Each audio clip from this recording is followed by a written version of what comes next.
जम्मू कश्मीर के पहलगाम में निहत्थे निर्दोष बेकसूर लोगों के ऊपर आतंकवादियों का हमला हो जाता है और लगभग 28 लोगों को मौत के घाट उतार दिया जाता है। इस घटना को लेकर के पूरा देश इस समय गुस्से में है और देश इस समय शोक में भी डूबा हुआ है। हर कोई चाहता है कि सरकार आतंकवादियों से बदला ले और ऐसा बदला ले कि हमेशा हमेशा के लिए आतंकवाद देश के कोने कोने से ख़त्म हो जाए। जो लोग घूमने के लिए, जो सैलानी घूमने के लिए कश्मीर की सुंदर वादियों में गए हुए थे, वहाँ उन पर इस तरीके से अचानक हमला हो जाना ये बहुत दुखद बात है। आप सोच कर के देखिएगा कि क्या बीत रही होगी उन परिवारों पर, उन माँओं पर, उन बच्चों पर, उन बहनों पर, उन बेटियों पर जिन्होंने अपने परिवारों को खोया है, अपने परिवार के सदस्यों को खोया है।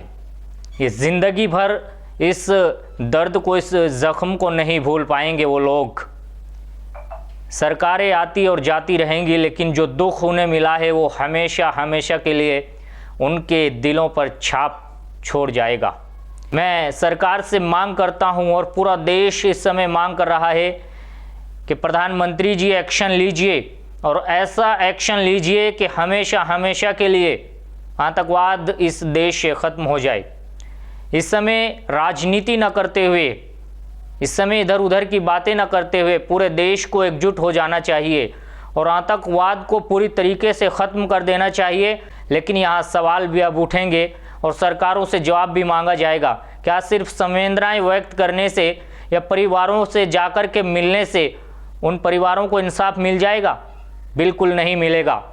जो निर्दोष बेवजह बेकसूर मारे गए हैं, उनकी आत्माओं को जब शांति मिलेगी और उनके परिवारों को जब न्याय मिलेगा, जब इस देश से आतंकवाद ख़त्म हो जाएगा और जिन आतंकवादियों ने यह हमला किया है उनको भी उसी अंजाम तक पहुंचाया जाएगा जिसके वो हकदार हैं।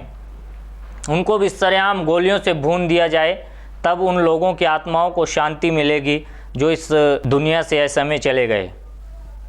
लेकिन यहाँ सवाल उठने लाजमी हैं।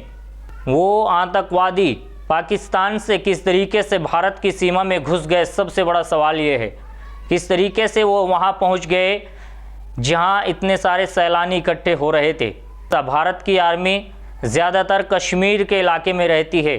कश्मीर की हर घाटी में सुरक्षा मजबूत मानी जाती है, फिर भी आतंकवादी कैसे भारत की सीमा में प्रवेश कर गए, ये सबसे बड़ा सवाल है।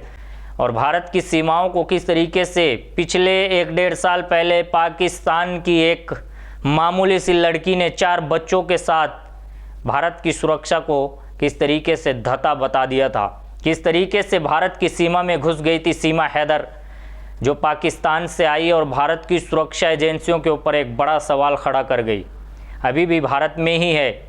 इस तरीके से वो भारत में बिना वीज़े के, बिना पासपोर्ट के घुस जाती है और भारत की सुरक्षा एजेंसियों को, भारत की फ़ौज को, भारत की सेना को पता भी नहीं चलता।